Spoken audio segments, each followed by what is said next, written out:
Psychology of the Unconscious by Jung. Introduction.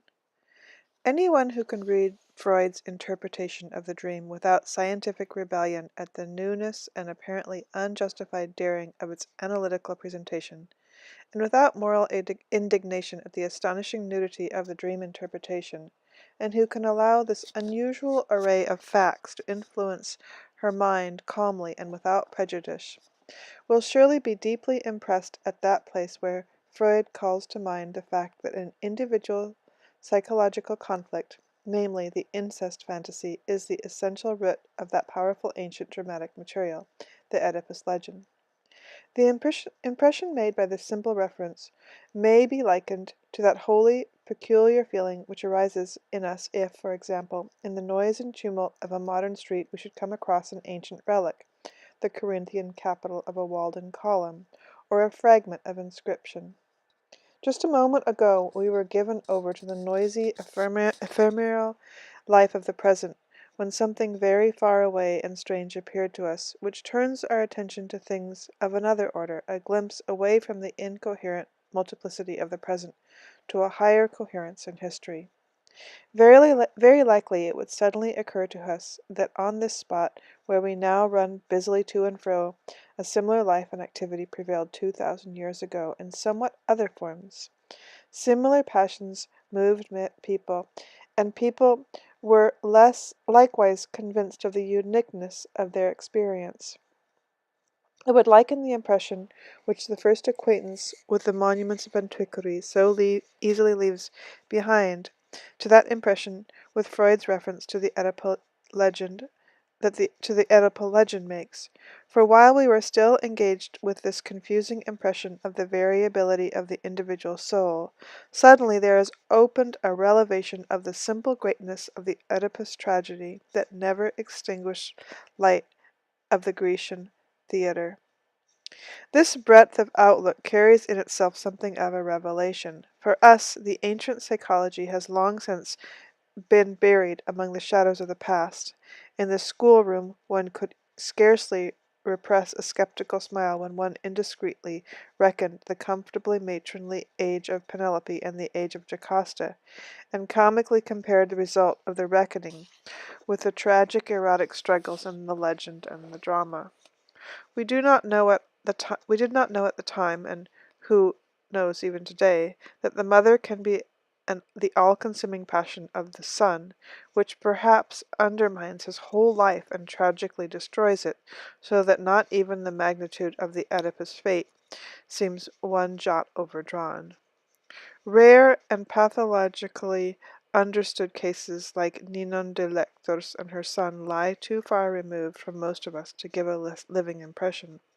But when we follow the paths traced out by Freud, we arrive at a recognition of the present existence of such possibilities, which, although they are too weak to enforce incest, are still strong enough to cause disturbances of considerable magnitude in the soul. The admission of such possibilities to oneself does not occur without a great burst of moral revulsion. Resistances arise which only too easily dazzle the intellect, and through that make knowledge of self impossible.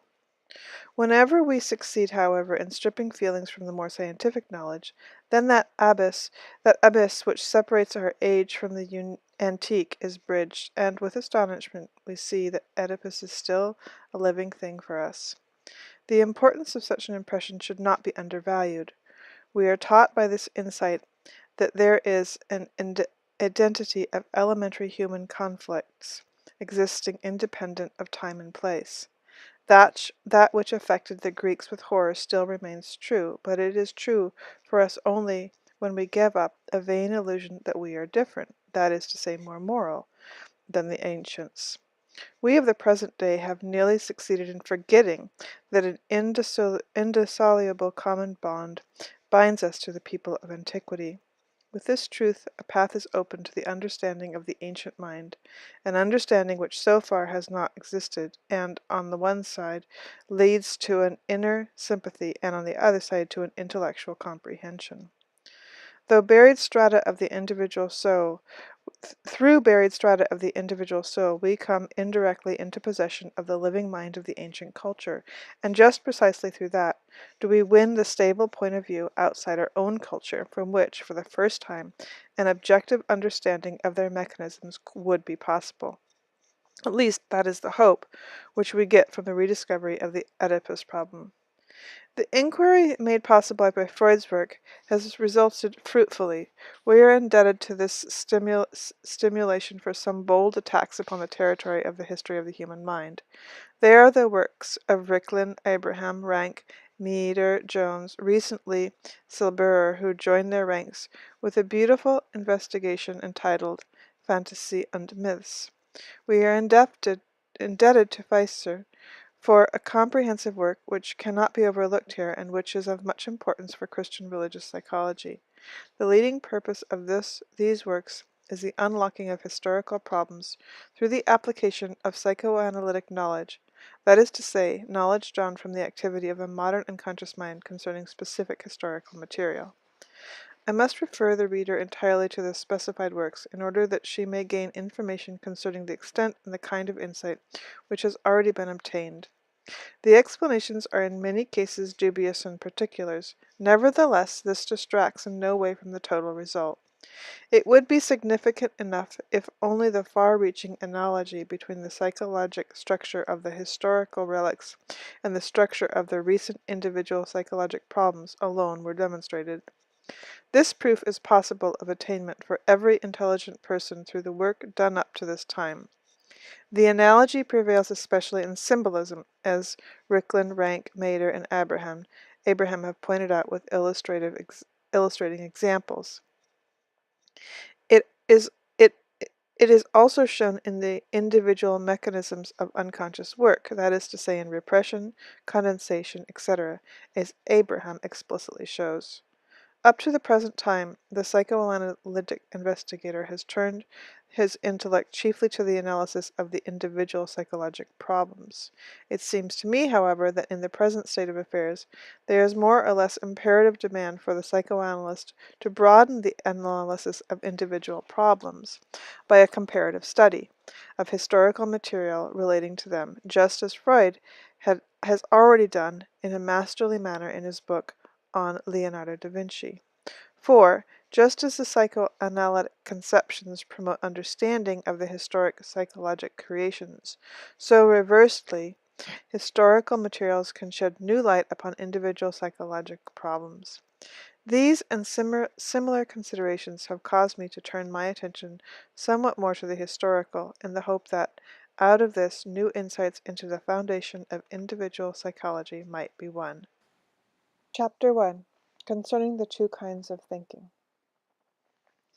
It is a well-known fact that one of the principles of analytic psychology is that the dream figures are to be understood symbolically, that is to say, that they are not to be taken literally, just as they are presented in sleep, but that behind them a hidden meaning has to be surmised. It is this ancient idea of dream symbolism which has challenged not only criticism, but, in addition to that, the strongest opposition. That dreams may be full of import, and therefore something to be interpreted, is certainly neither a strange nor an extraordinary idea. This has been familiar to mankind for thousands of years, and therefore seems much like a banal truth. The dream interpretations of the Egyptians and the Chaldeans and the story of Joseph, who interpreted Pharaoh's dreams, are well known to everyone, and the dream book of Artemidorus is also familiar. From countless inscribed monuments of all times and peoples, we learn of forbearing dreams, of significant, of prophetic, and also of curative dreams, which the deities sent to the sick, sleeping in the temple. We know the dreams of the mother of Augustus, who dreamt she was to be with child by the deity transformed into a snake. We will not heap up references and examples to bear witness to the existence of a belief in the symbolism of dreams. When an idea is so old, it is so generally believed, it is probably true in some way, and indeed, as is mostly the case, is not literally true, but is true psychologically. In this distinction lies the reason why the old fogies of science have from time to time thrown away any inherited piece of ancient truth, because it is not literal but psychologic truth.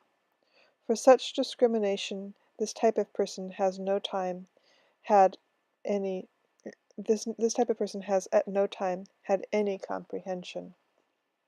From our experience, it is hardly conceivable that a God existing outside of ourselves causes dreams, or that dreams, eo ipso, foresees the future prophetically. When we translate this into the psychologic, however, then the ancient theories sound much more reconcilable, namely, the dream arises from a part of the mind unknown to us, but none the less important, and is concerned with the desires for the approaching day.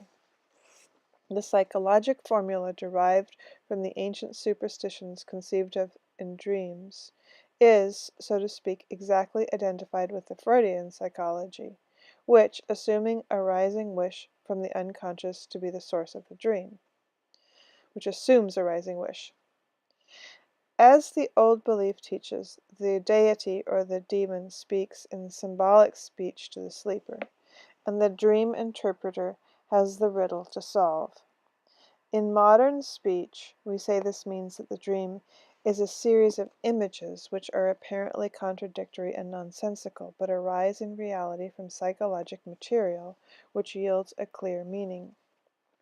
Were I to suppose among my readers a far-reaching ignorance of dream analysis, then I should be obliged to illustrate this statement with numerous examples.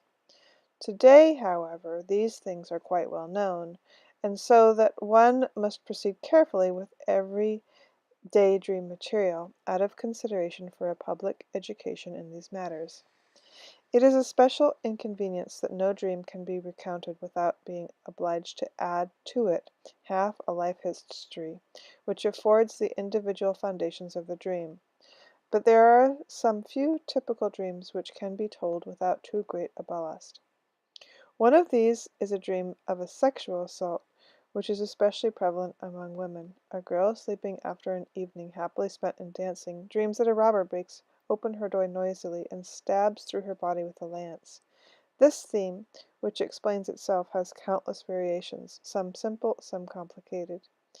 Instead of the lance is a sword, a dagger, a revolver, a gun, a cannon, a hydrant, a watering pot, or the assault is a burglary, a pursuit, or a robbery, or it has some one hidden in the closet or under the bed, or the danger may be illustrated by a wild animal, for instance, a horse which throws the dreamer to the ground or kicks her in the body with his hind foot, lions, tigers, elephants with threatening tusks, and finally snakes in endless variety.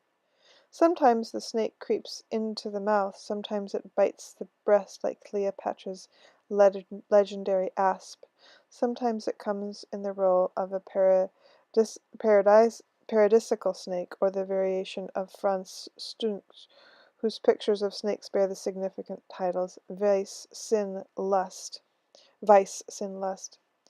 The mixture of lust and anxiety is expressed incomparably in the very real atmosphere of these pictures, and far more brutally indeed than in Moriki's charming poem, The Maiden's First Love Song. What is next? Behold, but I am afraid. Do I grasp a sweet eel? Do I seize a snake? Love is a blind, fisherwoman. Tell the children where to seize. Already it leaps in my hands. O pity or delight, with nestings and turnings it coils on my breast, it bites me, oh, wonder, boldly through the skin, it darts under my heart, oh, love, I shudder. What can I do? What can I begin? That shuddering thing, there it cracks within and coils in a ring. It must be poisoned. Here it crawls around. Blissfully I feel as it worms itself into my soul, and kills me finally. All these things are simple and need no exclamation to be intelligible. Somewhat more complicated, but still unmistakable, is the dream of a woman. She sees the triumphal arch of Constantine. A cannon stands before it to the right. of it a bird, to the left a man. A shot flashes out of the tube and the projectile hits her. It goes into her pocket, into her purse. There it remains, and she holds her purse as if not something very precious were in it. The image disappears. She continues to see only the stock of the cannon over the Constantine motto, In hoc signo vinces. These few references to the symbolic nature of dreams are perhaps sufficient. For whomeversoever the proof may appear insufficient, it is certainly insufficient for a beginner. Further evidence may be found in the fundamental work of Freud and in the work of Steckel and Rank, which are fuller in certain particularities, not peculiarities. We must assume here that the dream symbolism is an established fact, in order to bring our study a mind suitably prepared for the appreciation of this work. We would not be successful if we, on the contrary, were to be astonished at the idea that an intellectual image can be projected into our conscious psychic activity, an image which apparently obeys such wholly other laws and purposes than those governing the conscious psychic product. Why are dreams symbolic? Every why in psychology is divided into two separate questions. First, for what purpose are dreams symbolic? We will answer this question only to abandon it at once. Dreams are symbolic in order that they cannot be understood, in order that the wish, which is the source of the dream, may remain unknown. The question why this is so and not otherwise leads us into a far-reaching experience and trains of thought of the Freudian psychology. Here the second question interests us. How is it that dreams are symbolic? That is to say, from where does this capacity for symbolic representation come, of which we, in our conscious daily life, can discover apparently no traces? Let us examine this more closely. Can we really discover nothing symbolic in our everyday thought? Let us follow our train of thought. Let us take an example. We think of the War of 1870 and 1871.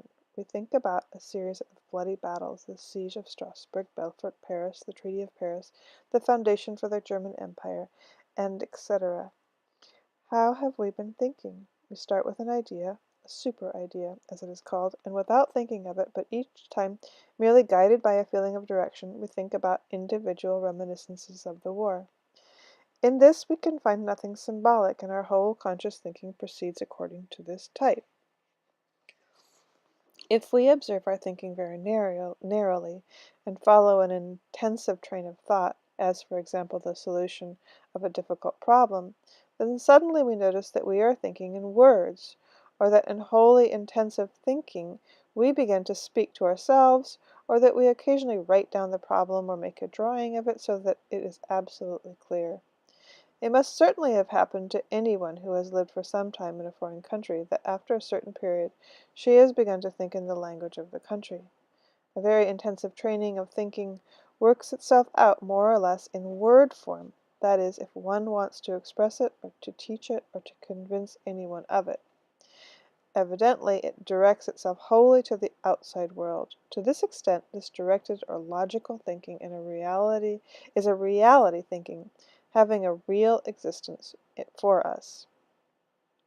That is to say, a thinking which adjusts itself to actual conditions, where we, expressed in other words, imitate the success of objectively real things, so that the things in our mind follow each other in the same strictly causal succession as the historical events outside our minds. Footnotes to this paragraph. The moment of adaptation is emphasized especially by William James in his definition of reasoning. Quote, let us make this ability to deal with novel data the technical differentia of reasoning. This will sufficiently mark it out from common associative thinking, and will immediately enable us to say just what peculiarity it contains. There are shadows of our experience, always darker, emptier, simpler than these, says Nietzsche.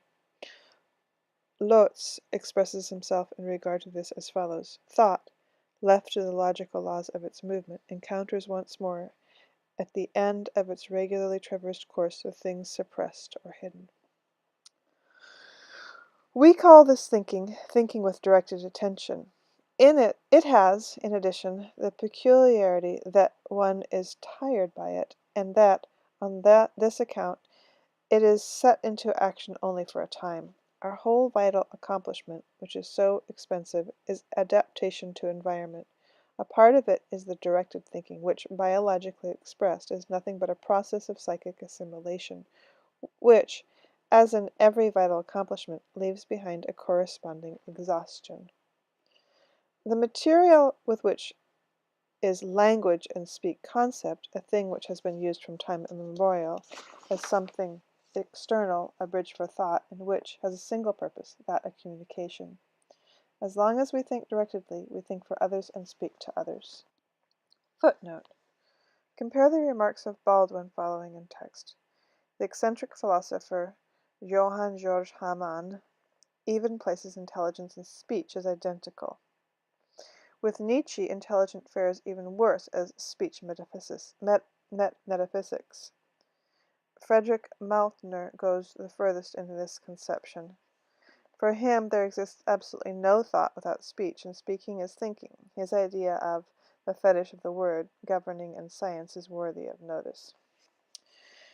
Speech is originally a system of emotional and imitative sounds, sounds which express terror, fear, anger, love, and sounds which imitate the noises of the elements, the rushing and gurgling of water, the rolling of thunder, the tumults of the winds, the tones of the animal world, and so on, and finally, those which represent a combination of the sounds of perception or affective reaction. Likewise, in the more or less modern language, large quantities of onomatopoetic relics are retained, for example, the sounds of the movements of water. Raschen, Rischl, Rurschen, Rinnen, Rennen, Thrash, Roskelo, Uruso, River, Rhein. Wasser, Wissen, Wissern, Piessen, Pieces, Frisch. Thus language is originally and essentially nothing but a system of signs or symbols which denote real occurrences or their echo in the human soul. Therefore, one must decidedly agree with Anatole France when he says, quote, "What is thought, and how do we think? We think with words. That alone is sensual and brings us back to nature. Think of it. The metaphysician has only the perfected cry of monkeys and dogs with which to construct the systems of the world. That which he calls profound speculation and transcendent method is to put end to end in arbitrary order the natural sounds which cry out hunger, fear, and love in the primitive forests, and to which were attached little by little the meaning which one believed to be abstract when they were only crude. Do not fear that the succession of small cries, feeble and stifled, which compose a book of philosophy, will teach us so much guarding the universe that we can live in it no longer. Thus is our directed thinking, and even if we were the loneliest and furthest remote from our fellows, this thinking is nothing but the first notes of a long drawn-out call to our companions that water had been found, that we had killed a bear, that a storm was approaching, or that wolves were prowling around the camp. A striking paradox of Aloud's, which expresses in a very intuitive way the whole human limitation of our complicated thinking progress reads, Cirno generatur ab intellectu et generat intellectuam. Speech is generated by the intellect, and it in turn generates intellect. Any system of philosophy, no matter how abstract, represents in means and purpose nothing more than an extremely cleverly developed combination of original nature sounds. Footnote. It is difficult to calculate how great is the seductive influence of the primitive word meanings upon a thought. Anything which has ever been in consciousness remains as an effective moment in the unconscious, says Hermann Paul.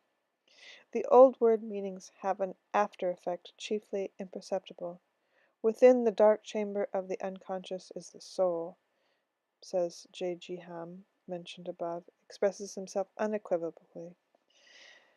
Metaphysics reduces all catchwords and all figures of speech of our empirical knowledge to empty hieroglyphs and the types of ideal relations.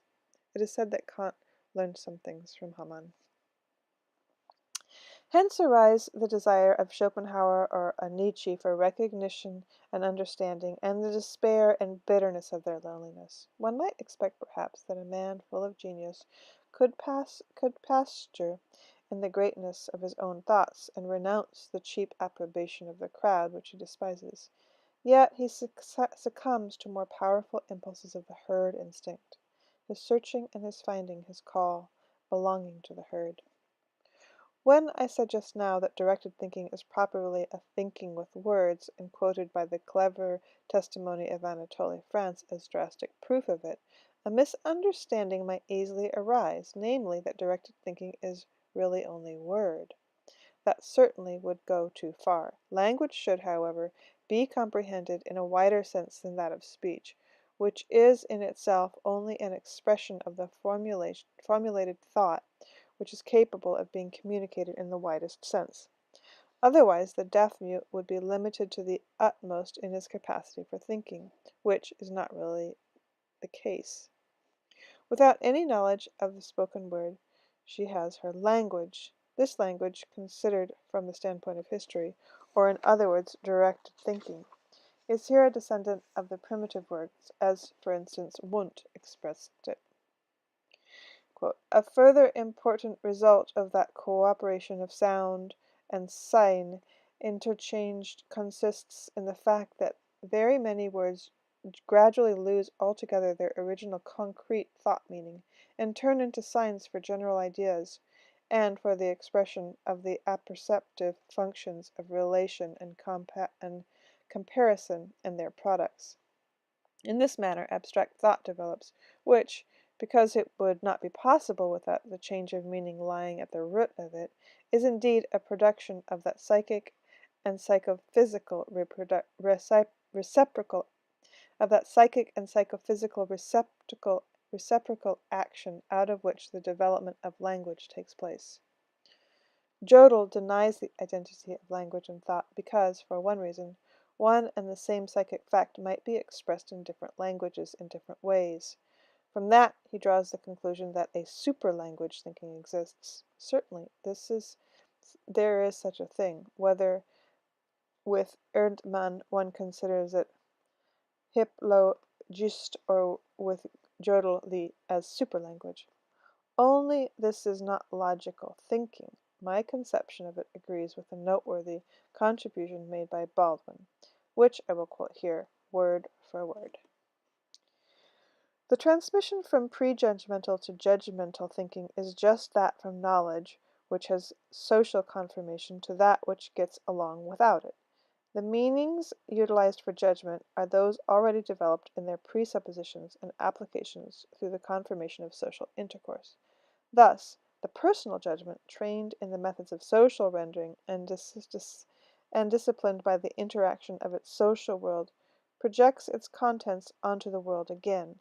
In other words, the platform for all movement into the assertion of individual judgment, the level from which new experience is utilized, is already and always socialized. And it is just this movement that we find reflected in the actual results as the sense of the appropriateness or semiotic character of the meaning rendered. Now, the development of thought, as we are to see in more detail, is by a method essentially of trial and error, of experimentation of the use of meanings as worth more than they are as yet recognized to be worth. The individual must use her own thoughts, her established knowledge, her grounded judgments, for the embodiment of her new, inventive constructions. She erects her thoughts, as we say, schematically, in logical terms, problematically, conditionally, disjunctively, projecting into the world an opinion still peculiar to herself, as if it were true. Thus all discovery proceeds.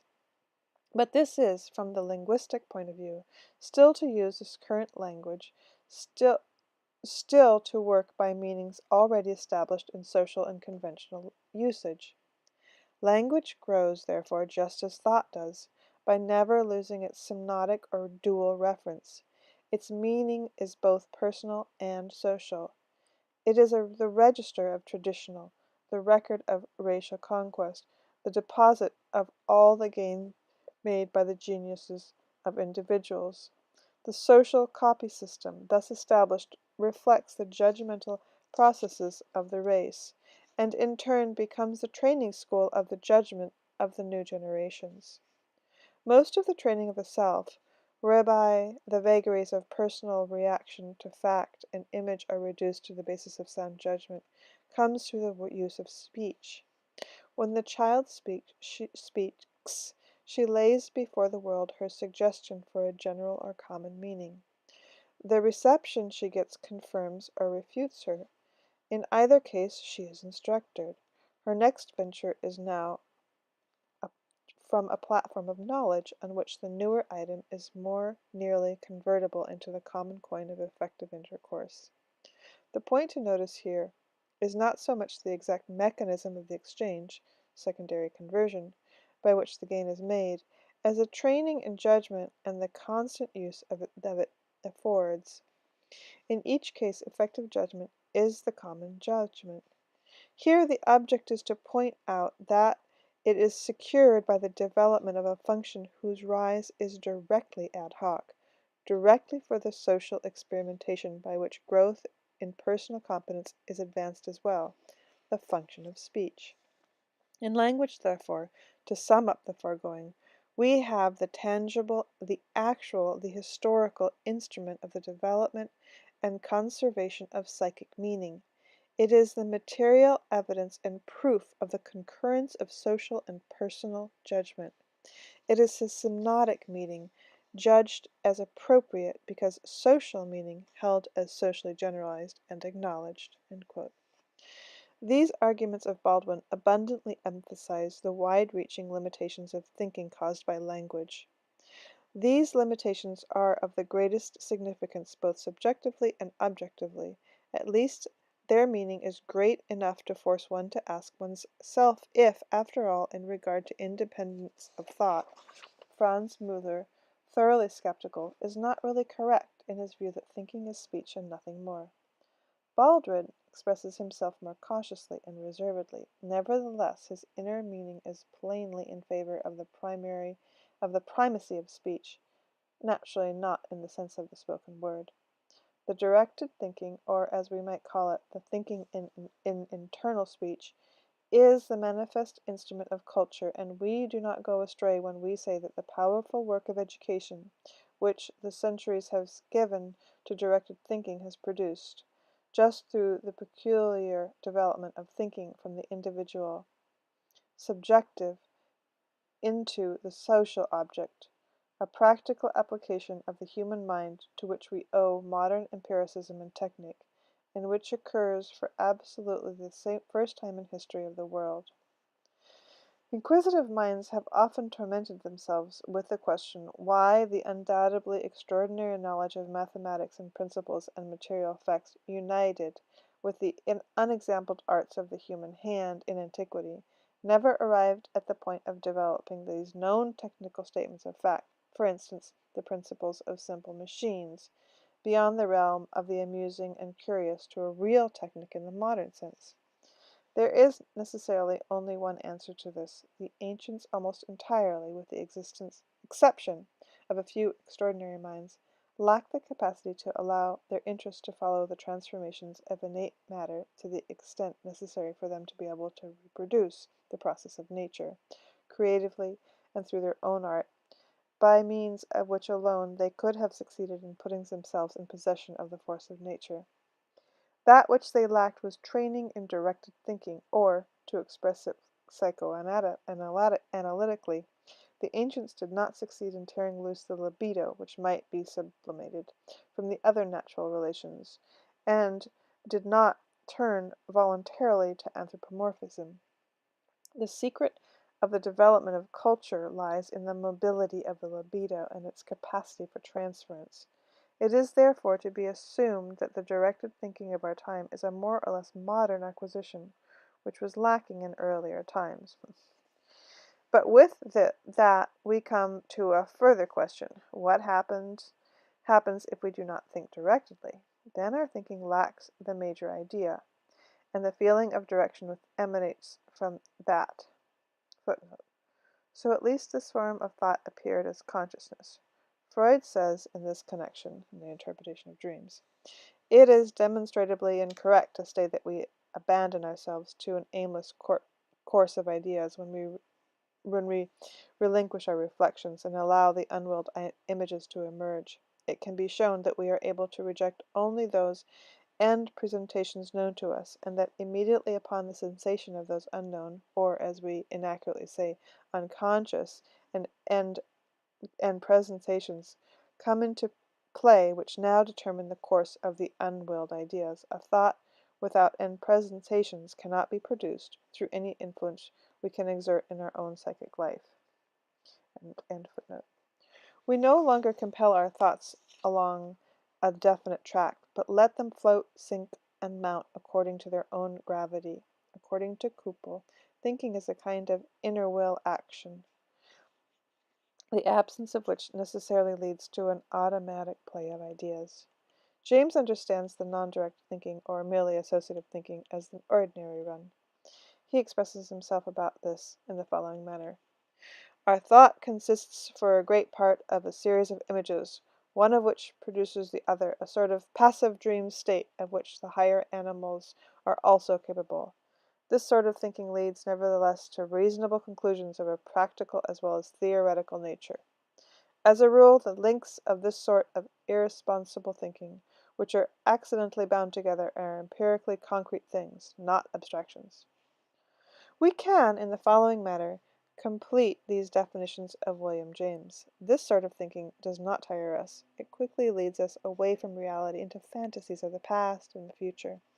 Here thinking is in the form of speech ceases, images crowd upon image, feeling upon feeling. More and more clearly one sees a tendency which creates and makes believe, not as it truly is, but as one indeed might wish it to be. Footnote. Behind this assertion stands, first of all, experiences taken from the field of the normal. The undirected thinking is very far removed from meditation, and especially so as far as readiness of speech is concerned. In psychological experiments, I have frequently found that the subjects of the investigation, I speak only of cultivated and intelligent people, whom I have allowed to indulge in reveries, apparently unintentionally and without previous instruction, have exhibited affect expressions which can be registered experimentally. But the basic thought of these, even with the best of intentions, they could express only incompletely, and even not at all. One meets with an abundance of similar experiences in associative experiments in psychoanalysis. Indeed, there is hardly an unconscious complex which has not at some time existed as a fantasy in consciousness. However, more instructive are the experiences from the domain of psychopathology. But those arising in the field of hysteria and neurosis, which are characterized by an overwhelming transference tendency, are rarer than the experiences in the territory of the introversion type of neurosis and psychoses, which constitute by far the greater number of mental derangements, at least the collection of schizophrenic group of Bleuler. As has already been indicated by the term introversion, which I briefly introduced in my study, Konfliktkindlation style, these neuroses lead to an overpowering autoeroticism, and here we meet with the unutterable, purely fantastic thinking, which moves in expressive symbols and feelings. One gets a slight impression of this when one seeks to examine the paltry and confused expressions of these people. As I have frequently observed it costs these patients endless trouble and effort to put their fantasies into common human speech. A highly intelligent patient who interpreted such a fantasy piece often said to me, "I know absolutely with what it is concerned. I see and feel everything, but it is quite impossible for me to find the words to express it."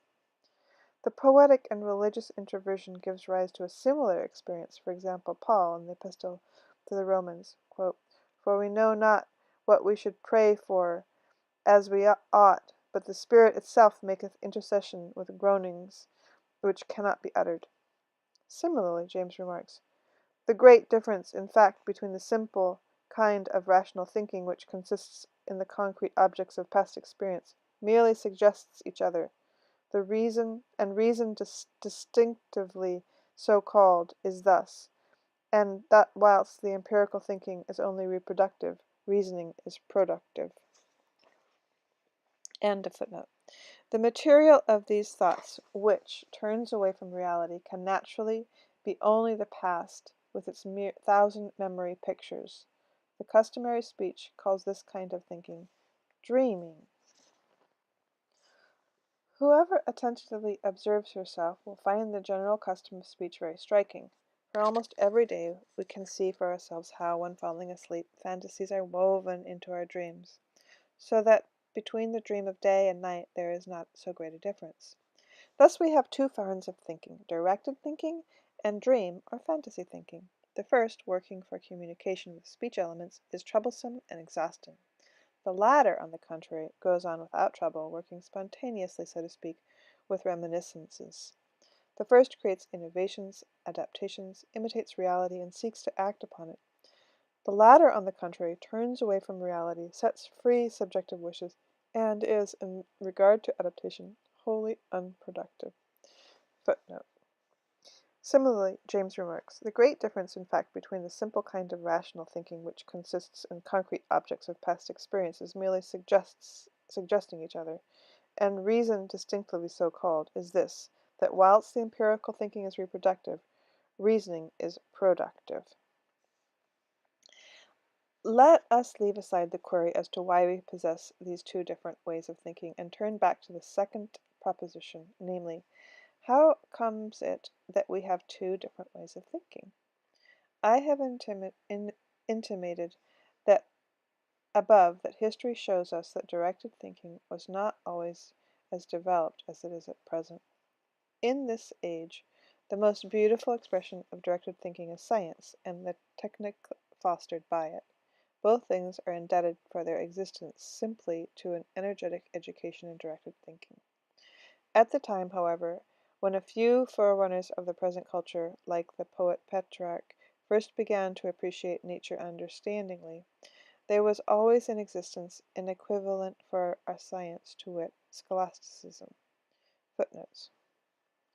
Compared to the impressive description of Petrarch's ascent of Ventoux, Jacob Brunhout, one now awaits a description of the view, but in vain, not because the poet is indifferent to it, but on the contrary, because the impression affects him all too strongly. His entire past life, with all its follies, passes before him. He recalls that it is 10 years ago today that he, a young man, left Bologna, and turned a yearning glance toward Italy. He opened a book, Confessions of St. Augustine, his companion at the time. His eyes fell upon the passage in the 10th chapter. And the people went there and admired the high mountains, the wide waste of the sea, and the mighty downward rushing streams, and the ocean and the courses of the stars, and forgot themselves.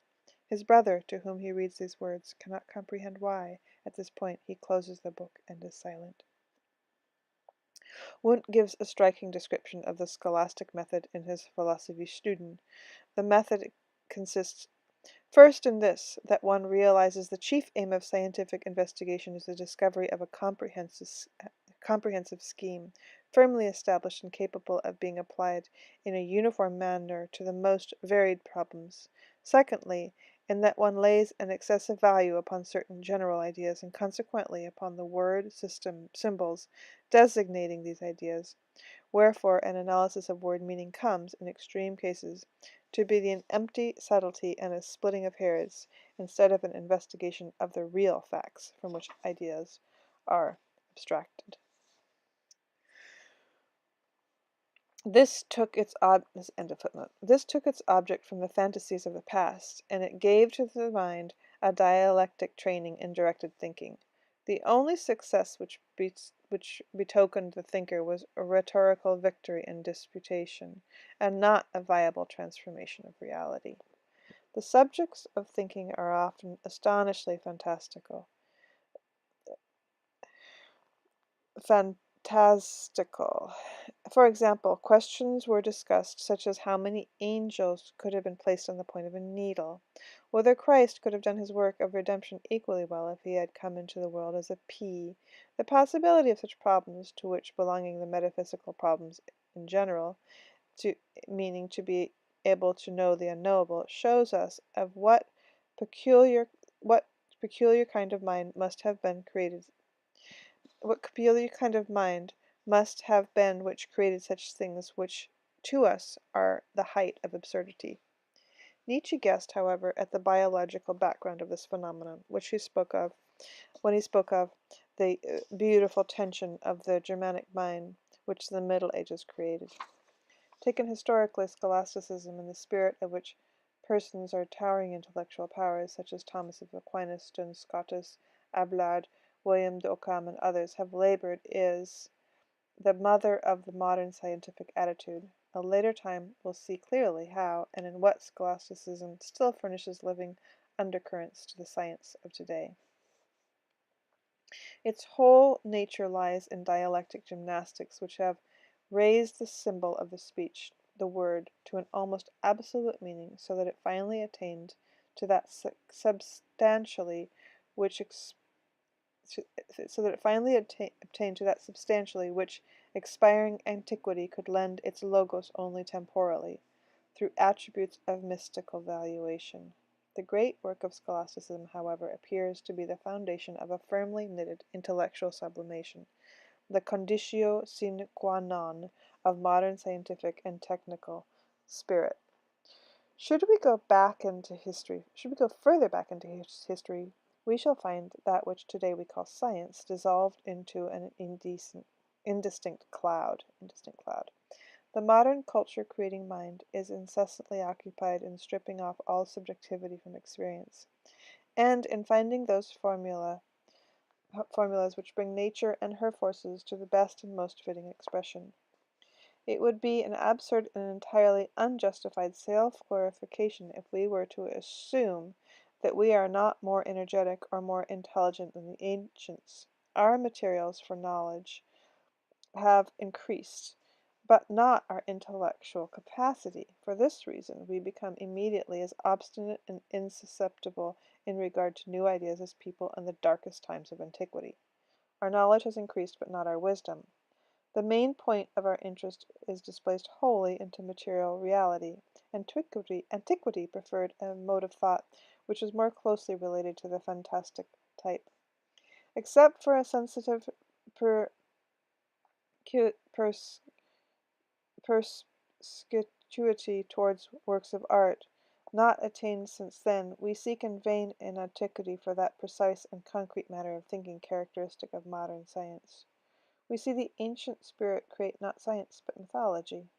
Unfortunately, we acquire in school only a very paltry conception of the richness and immense power of life of Grecian mythology. Therefore, at first glance, it does not seem possible for us to assume that the energy and interest which today we put into science and technique, the person of antiquity gave in great part to their mythology. That, nevertheless, gives the explanation for the bewildering changes, the kaleidoscopic transformations, and new synchronistic groupings, and the continual rejuvenation of the myths of the Grecian sphere of culture. Here we move in a world of fantasies, which, little concerned with the outer course of things, flows from an inner source, and constantly changing creates now plastic, now shadowy shapes. This fantastical activity of ancient mind created artistically par excellence. The object of the interest does not seem to have been to grasp hold of the how of the real world as objectively and exactly as possible, but to aesthetically adapt subjective fantasies and expectations. There was very little place among ancient people for the coldness and disillusion which Giordano Bruno's thoughts brought on eternity and Kepler's discovery brought to modern humanity. The naive person of antiquity saw in the sun the great father of the heaven and earth, and in the moon the fruitful good mother. Everything had its demons. They animated equally a human being and his brother, the animal. Everything was considered according to its anthropomorphic, ethereopomorphic attributes, as human being or animal. Even the disk of the sun was given wings or 4 feet in order to illustrate its movement. Thus arose an idea of the universe which was not so very far from reality, but was one which corresponded wholly to subjective fantasies. We know from our own experience this state of mind. It is an infantile stage. To a child, the moon is a face, or to the child the moon is a man, or a face, or a shepherd of the stars. The clouds in the sky seem like little sheep. The dolls drink, eat, and sleep. The child places a letter at the window for the Christ child. She calls to the stork to bring her a little brother or sister. The cow is the wife of the horse, the dog the husband of the cat. We know, too, that others look upon the locomotive as an animal and call the dwarves of the table the child of the table. As we learn through Freud, the dream shows a similar type. Since the dream is unconcerned with the real condition of things, it brings the most heterogeneous matter together, and a world of impossibilities takes the place of realities. Freud finds progression characteristic of thinking when awake, that is to say, the advancement of the thought, excitation from the system of the inner or outer perceptions through the endophysic work of association, conscious or unconscious, to the motor end, that is to say, towards innervation. In the dream he finds the reverse, namely regression of the thought excitation from the preconscious or unconscious to a system of perception by which the dream receives its ordinary impression of sensuous distinctness, which can arise to an almost hallucinating clearness. The dream thinking moves in a retrograde manner towards the raw material of memory. The structure of the dream thoughts is dissolved during the process of regression into its raw material. The reanimation of the original perception is, however, only one side of regression. The other side is regression to the infantile memory material, which might also be understood as regression to the original perception, and which deserves especial mention on account of its independent importance. This regression might indeed be considered as historical. The dream, according to this conception, might also be described as the substitute of the infantile scene, changed through transference into the recent scene. The infantile scene cannot carry through its revival. It must be satisfied with its return as a dream. From this conception of the historical side of the regression, it follows consequently that the modes of conclusion of the dream, in-so-far as one may speak of them, must show at the same time an analogous and infantile character. Thus that is truly the case, as experience has abundantly shown, so that today every one who is familiar with the dreams of a dream analysis confirms Freud's proposition that dreams are a piece of the conquered life of a childish soul.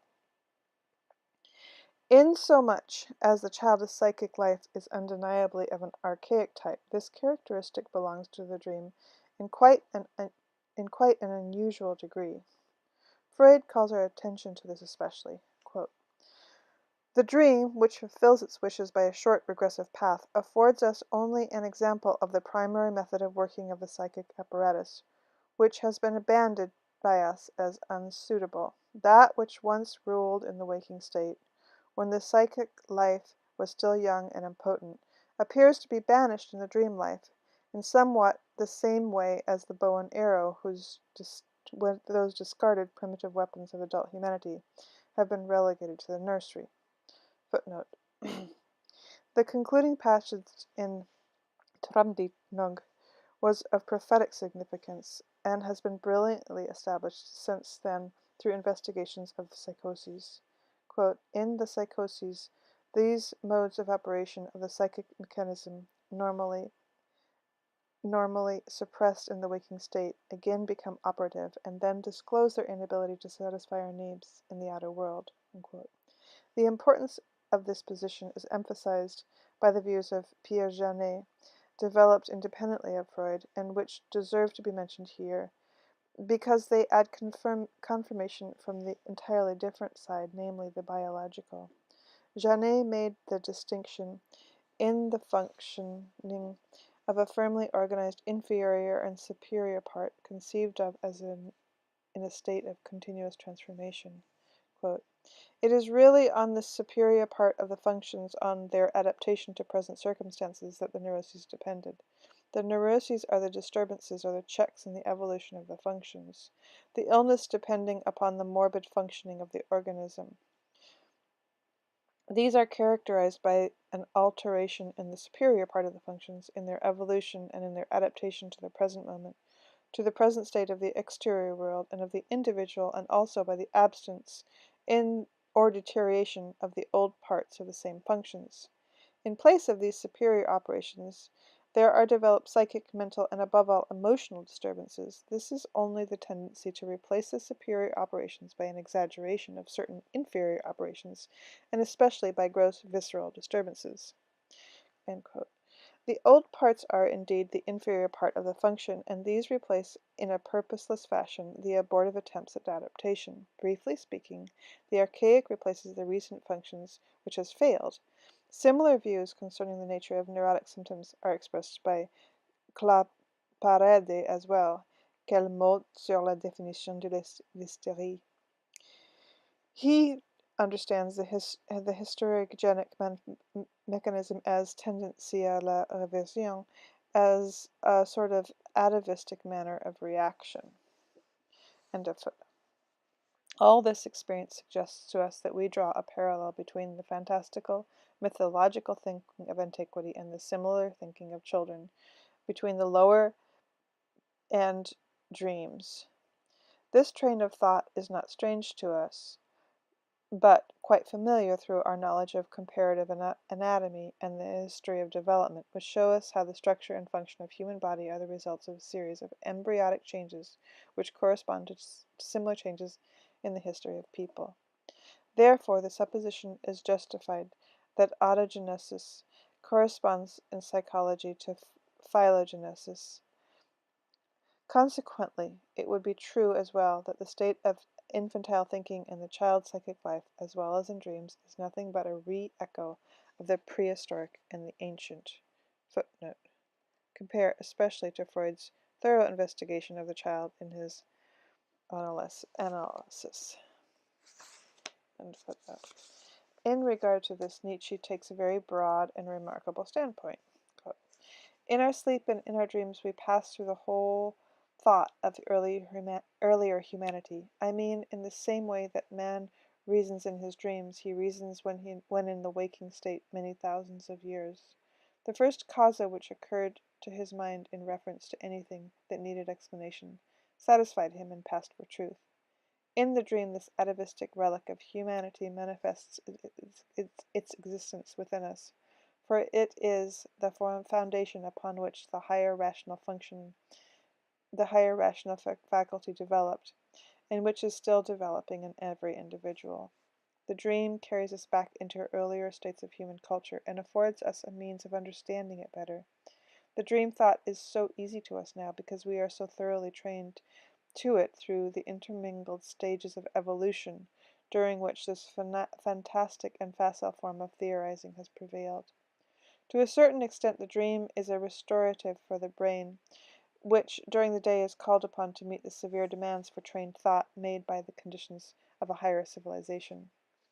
From these facts, we can understand how lately more acute logical thinking, the thinking seriously of cause and effect, has been developed, when our functions of reason and intelligence still reach back involuntarily to those primitive forms of conclusion.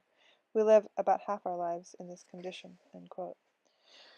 We have already seen that Freud, independent of Nietzsche, has reached a similar standpoint from the basis of dream analysis. This step from this established proposition is the perception of the myths as familiar dream images is no longer a great one. Freud has formulated the conclusion himself.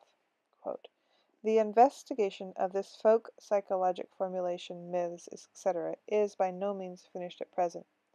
To take an example of this, however, it is probable that the myths correspond to the distorted residue of wish fantasies of whole nations, the secularized dreams of young humanity. Rank understands the myths in a similar manner as the mass dreams of the people. Ricklin has insisted rightly upon the dream mechanisms of the fables, and Abraham has done the same for the myths. He says, quote, "The myth is a fragment of the infantile soul life of the people, and thus the myth is a sustained and still remaining fragment from the infantile soul life of the people, and the dream is the myth of the individual." An unprejudiced reading of the above-mentioned authors will certainly allay all doubts concerning the intimate connections between dream psychology and myth psychology. The conclusion results almost from itself, that the age which created the myths through childishly, that is to say, fantastically, as in our age, is still done, to a very great extent, associative or analogically in dreams. The beginnings of myth formations in the child, the taking of fantasies for reality, which is partly in accord with the historical, may easily be discovered among children. One might raise the objection that the mythological inclinations of children are implanted by education. The objection is futile. Has humanity at all ever broken loose from the myth? Every person has eyes and all their senses to perceive the world, that the world is dead, cold, and unending, and that they have never yet seen a God, nor brought to light the existence of such from empirical necessity. On the contrary, there was need of fantastic, indestructible optimism, and one so far removed from all senses of reality, in order, for example, to discover in the shameful death of Christ really the highest salvation and the redemption of the world. Thus one can indeed withhold from a child the substance of earlier myths, but not take from him the need for mythology. One can say that should it happen that all traditions in the world were cut off with a single blow, that with the succeeding generation the whole mythology and history of religion would start over again. Only a very few individuals succeeded in throwing off mythology in a time of a certain intellectual supremacy. The mass never frees itself. Explanations are of no avail. They merely destroy a transitory form of manifestation, but not the creating impulse. Let us take up again our earlier train of thought. We spoke of the ontogenetic re-echoing of the phylogenetic psychology among children. We saw the fantastic thinking in a characteristic of antiquity of the child and of lowers, but now we know also from our modern an adult person is given over in large part to this same fantastic thinking, which enters as soon as the directed thinking ceases. A lessening of the interest, a slight fatigue, is sufficient to put an end to the directed thinking. The exact psychological adaptation to the real world, and to replace it with fantasies.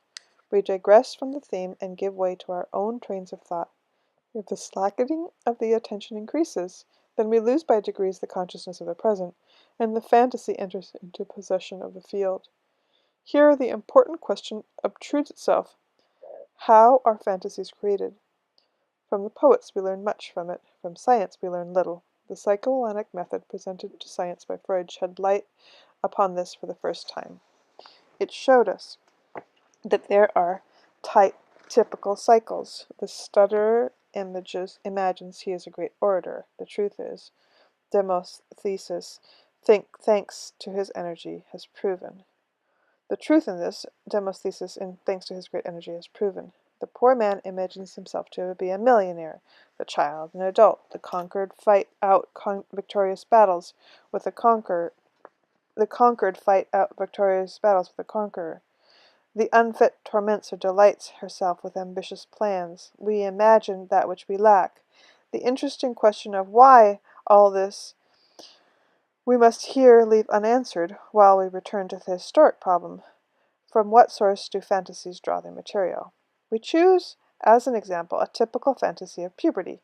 A child in that stage before whom the whole frightening uncertainty of the future fate opens, puts back the uncertainty into the past through his fantasy and says, "If only I were not the child of my ordinary parents, but the child of a rich and fashionable count, and had been merely passed over to my parents, then some day a golden coach would come, and the count would take the child back with him to his wonderful castle," and so it goes on, as in Grimm's fairy tales, which the mother tells to her children.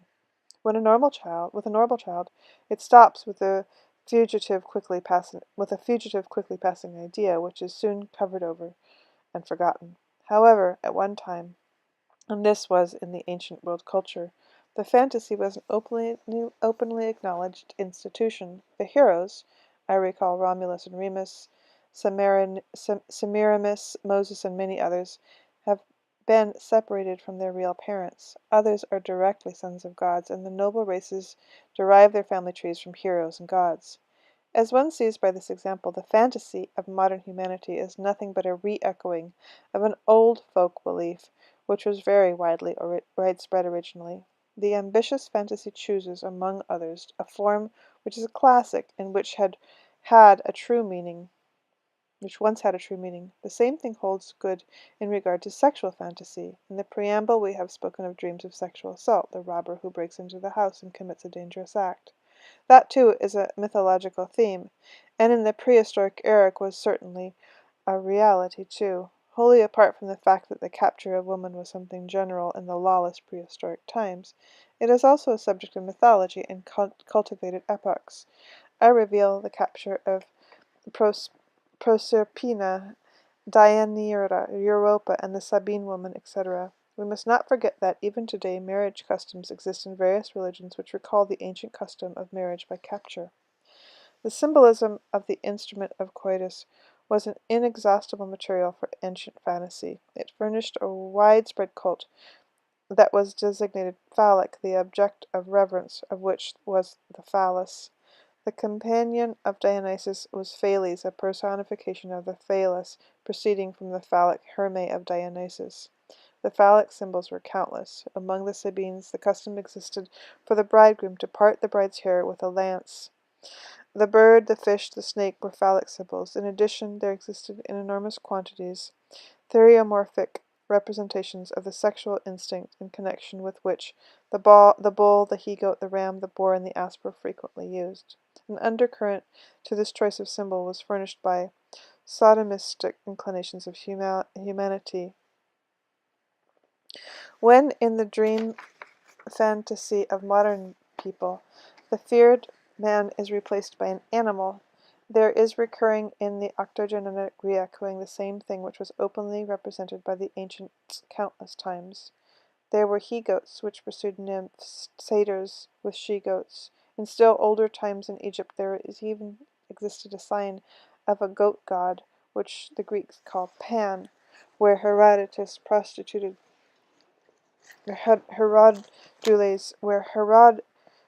prostituted themselves with goats.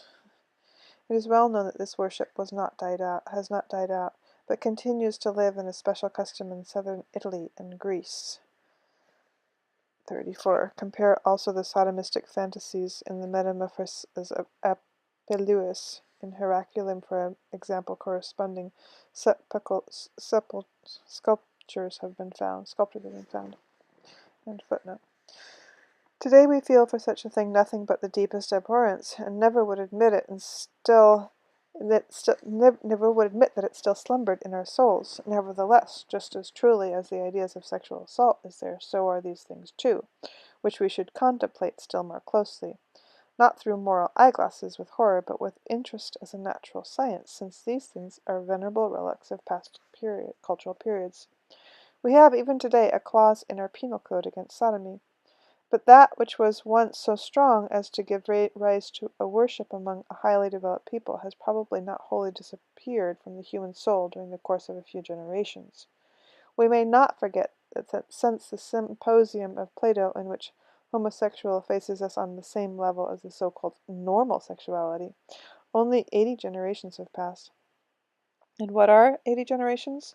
They shrink to an imperceptible period of time when compared to the space of time which separates us from the Homo neanderthals or heidelbergensis. I might call to mind in this connection some choice thoughts of the great historian Guillermo Ferro. It is a very common belief that the further man is separated from the present by time, the more does he differ from us in his thoughts and feelings, that the psychology of humanity changes from century to century like fashions of literature.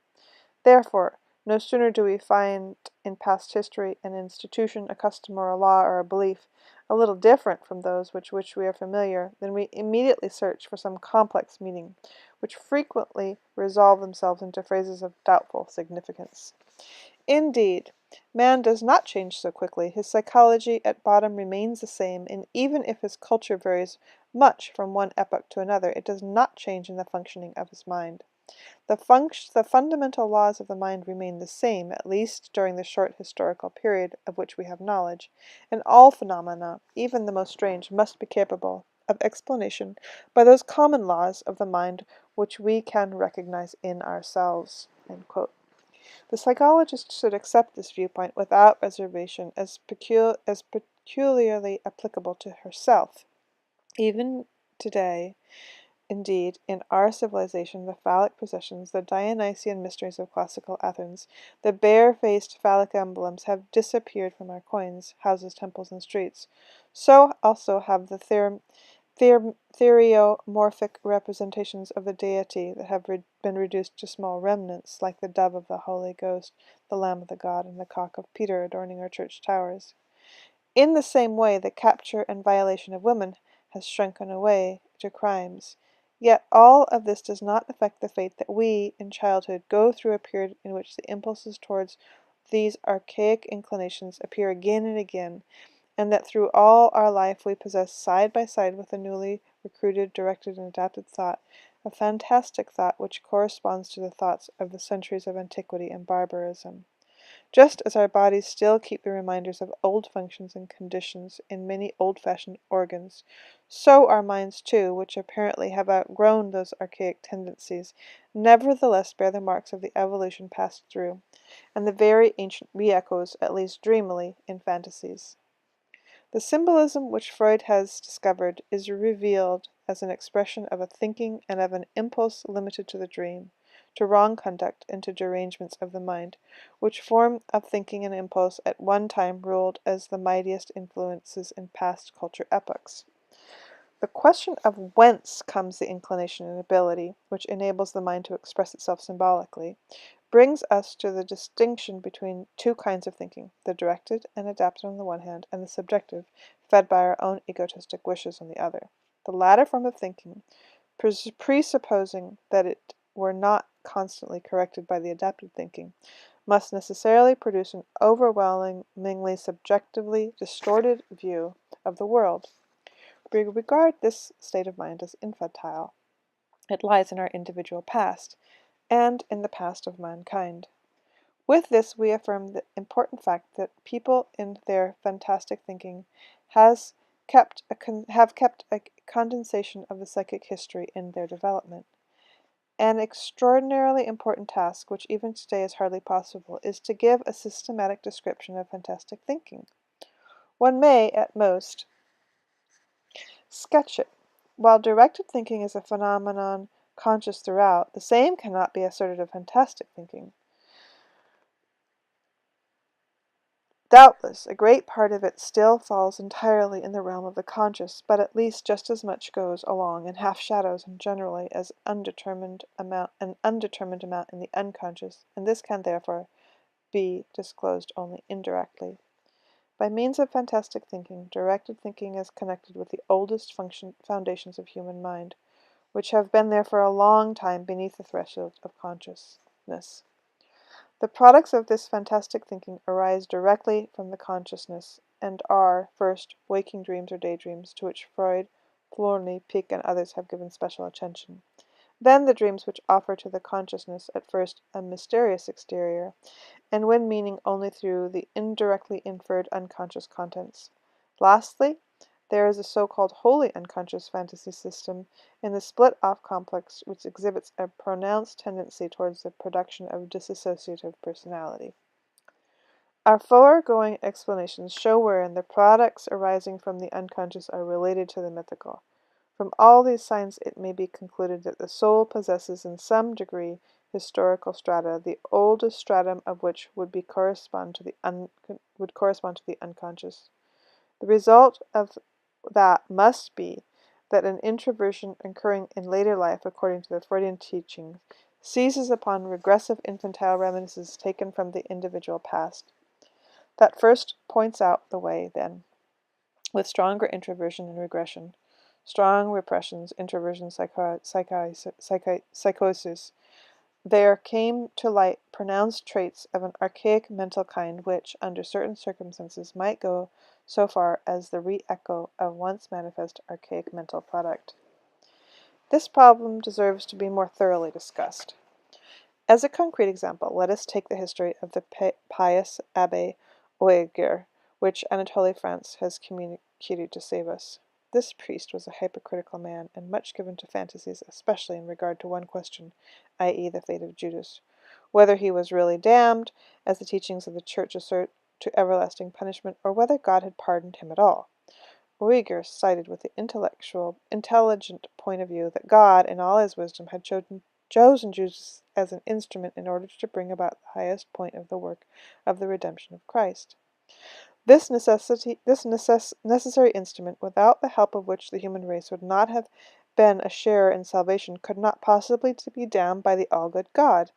In order to put an end to his doubts, Ogier went one night to the church and made supplication for a sign that Judas was saved. Then he felt a heavenly touch upon his shoulder. Following this, Ogier told the archbishop of his resolution to go out into the world to preach God's unending mercy. Here we have a richly developed fantasy system before us. It is concerned with the subtle and perpetually undecided question as to whether the legendary figure of Judas is damned or not. The trial of the hero is okay. The Judas legend is, in itself, a mythological material, i.e. the malicious betrayal of a hero. I recall Sigfrid and Hagen, Balder and Loki. Sigfrid and Balder were murdered by a faithless traitor from among their closest associates. This myth is moving and tragic. It is not honorable battle which kills the nobles, but evil treachery. In it, too, an occurrence which is historical over and over again.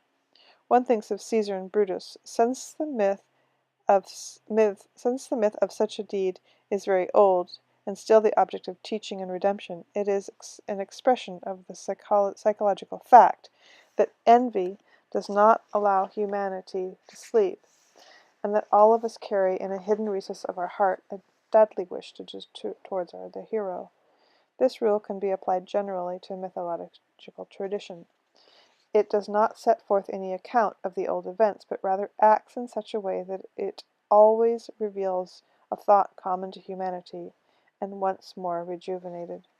Thus, for example, the lives and deeds of the founders of the old religions are the purest condemnations of typical contemporaneous myths, while the individual figure entirely disappears. Footnote. Compare with this the statements of Druze, the Christian myth, which are so violently combated by the blindness of our time. Clear-sighted theologians like Calthoff present an impersonal judgment as Druze. Calthoff says, "The source from which we derive our information concerning the origin of Christianity are such that in the present state of historical research, no historian would undertake the task of writing the biography of a historical Jesus.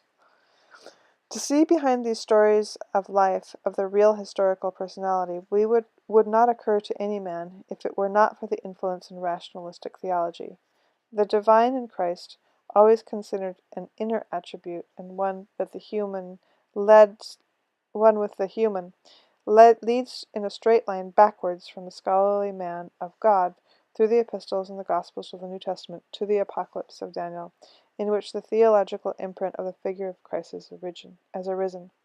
At every single point of this line, Christ shows superhuman traits. Nowhere is he that most critical theology wished to make him simply a natural man, a historical individual." But why does our pious Abbé torment himself with the old Judas legend?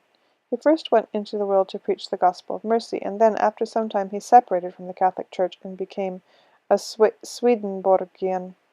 Now we understand that his Judas fantasy, he was the Judas who betrayed the Lord. Therefore, first of all, he had to make sure of the divine mercy in order to be the Judas in peace. This case throws a light upon the mechanism of the fantasies in general.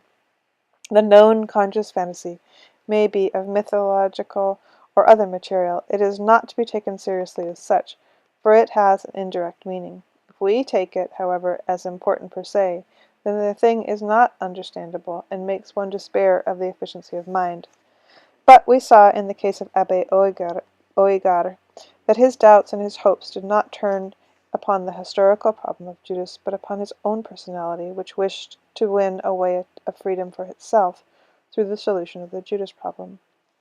The conscious fantasies tell us of the mythical and other material of undeveloped or no longer recognized wish tendencies in the soul. As is easily to be understood, an innate tendency, an acknowledgment of which one refuses to make, and which one treats as non-existent, can hardly contain a thing that may be in accord with our conscious character. It concerns the tendencies which are considered immoral, and as generally impossible, and the strongest resentment is felt towards bringing them into the consciousness. What would Uyghur have said if he had been told confidentially that he was preparing himself for the role of Judas? And what in ourselves do we consider immoral and non-existent, or that which we at least wish were non-existent?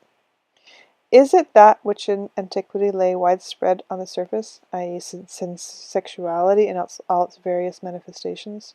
Therefore, we need not wonder in the least when we find this at the base of most of our fantasies, even if the fantasies have a difficult appearance. Because Uyghur found the damnation of Judas incompatible with God's goodness, he thought about the conflict in that way. That is the conscious sequence. Along with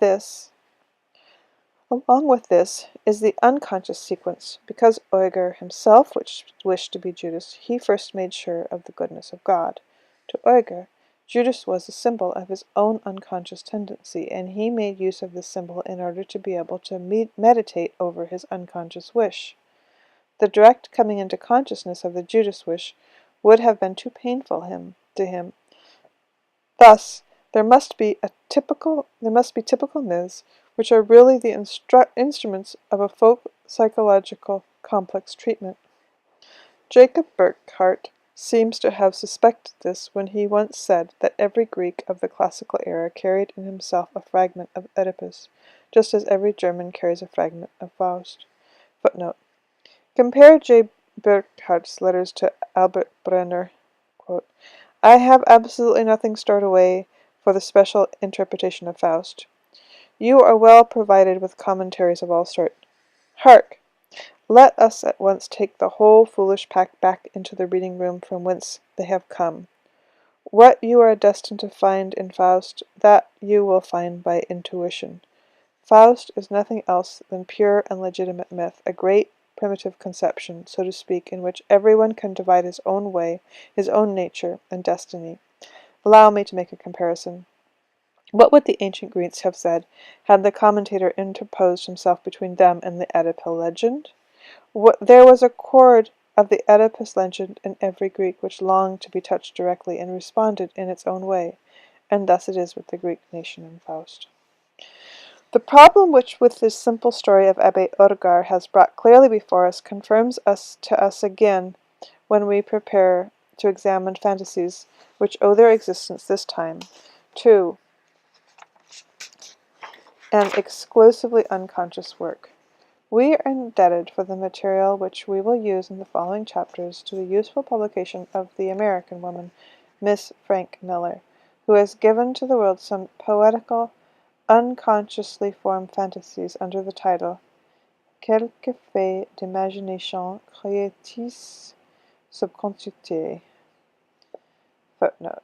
I will not conceal the fact that for a time I was in doubt whether I dare venture to reveal through analysis the intimate personality which the author, with a certain unselfish scientific interest, has exposed to public view. Yet it seems to me that the writer would possess an understanding deeper than any objections of my critics. There is always some risk that when one exposes oneself to the world, The absence of any personal relation with Miss Miller permits me free speech, and also exempts me from the considerations due women which are prejudicial to conclusions.